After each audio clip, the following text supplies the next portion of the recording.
magandang araw kabola. Sa video na ito kabola, pag-uusapan po natin kabola. Ito nga po mga teams, apat na teams power in. We will predict kung sino po yung next player na ito-trade po nila kabola. Ang pag-uusapan natin, the rise of Felix Lemeti. So, hindi pa nakasubscribe, pakipindot naman po yung subscription button. Dito nga muna tayo sa comments po ng fans regarding dun sa ating power ranking. Sabi po ni Christian Boporol, bakit na number 2 yung Magnolia? Hirap nga sa Meralco at TNT. Magnolia fan yung kumag sabi naman nitong si Ronnie Ignacio kabola. So, of course, hindi naman na tayo bago sa mga ganitong klase ng comments na dahil lang yung isang team po kabola, biglang tinaas po dun sa ranking natin, sasabihin nila, fan na tayo ng team na yun, or etc. Diba kabola? Kasi nga gusto nila sa power ranking, mataas yung makita nilang rank po ng teams po nila na favorite po nila. Pero overall, of course, we are not a fan of Magnolia. We are not actually a fan of any team in the PBA. And again, when we rank them in our power ranking, we are trying to rank them as objectively as possible. And at the moment po that we did this ranking objectively, we had Magnolia as the number 2. Sabi naman ni Fernando de la Peña, malalaman natin sa playoffs na mali ka, sabi niya kabola. Sige po, malalaman po natin. And again, Christian Boborol, bakit number 2 yung Magnolia? Hirap nga sa Meralco at TNT, sabi niya dito. Simple lang kay Jerry Capulo, Magnolia rank number 2, haha. How, sabi niya kabola. So again, I'm not a fan of Magnolia po, kabola. Now, pag-usapan natin, Felix Lemeti, meron dito. Is Felix Lemeti the steal of the PBA Season 49 draft? First things first, that is a hard take to provide. Is siya yung steal of the draft wherein he is the number 8 pick? Hirap yan, kabola, unless he ended up as a top 3 player in the draft. Kabola, pwede mong sabihin yung number 8 naging steal of the draft kung parang top 3 siya sa draft. Pero currently, dami na na pwede maglaban-laban for the top 3 in the draft, diba? Fairfield is there, Baltasar is coming, of course. Chongson, yung teammates niya, is of course playing very well.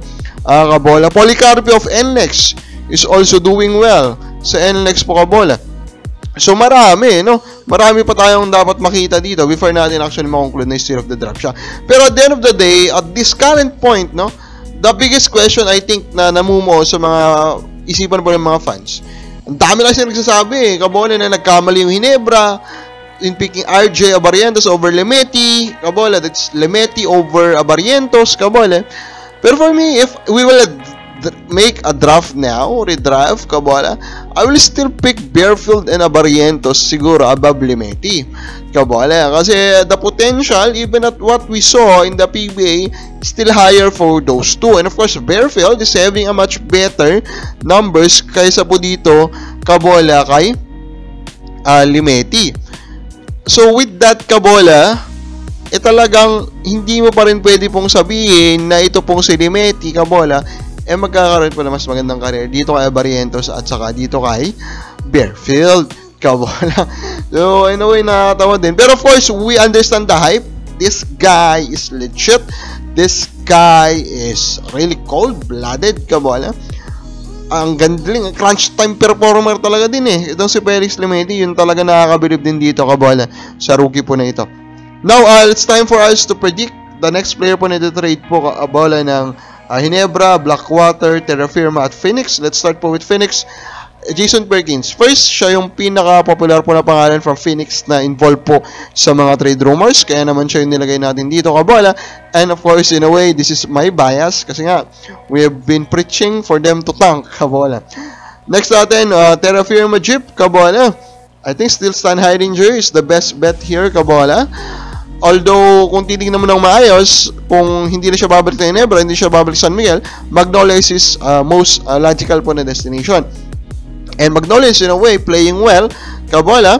So, tignan natin. Pero a trade can happen It can be facilitated with an Abueva trade po going to Converge, kabola. Mga ganun So, I think the possibility is really high that the next guy po that ephemeral trade will be Stan Heidinger. Blackwater naman, Troy Rosario. So, Rosario, medyo hindi klaro yung situation niya, pero he's still playing with Blackwater. So, I think the rules talaga is parang forsahan siya na tapusin yung season, kabola, kung bakit hindi pa niya magagamit yung pagiging unrestricted free agent niya, kabola. So, with that, baka matagalan pa to, pero I mean, Blackwater can always decide po to trade him instead of taking the risk po na mawala siya or na wala pong magiging kapalit. And of course, Ginebra, I think Maverick and Missy is the guy in the hottest chair right now, kabola. First, the fans is not really his fans. Yung fans po ng Ginebra, di ba? Ang dami niyang haters mismo sa mga Ginebra fans, which is understandable naman, kabola, kasi konti lang naman talaga eh. Mahirap pong mahalin ng mga fans, kabola, yung mga streak shooter like Han Missy. Pero overall, kabola, yun nga, realistic po na siya matrade. The arrival of Abarientos, kabola, then the rise of Ralph Koo. So, siya yung pinaka-logical. Mga boss, pag-game mo, sino pong next letter trade ng Ginebra? Kami lang po sa baba.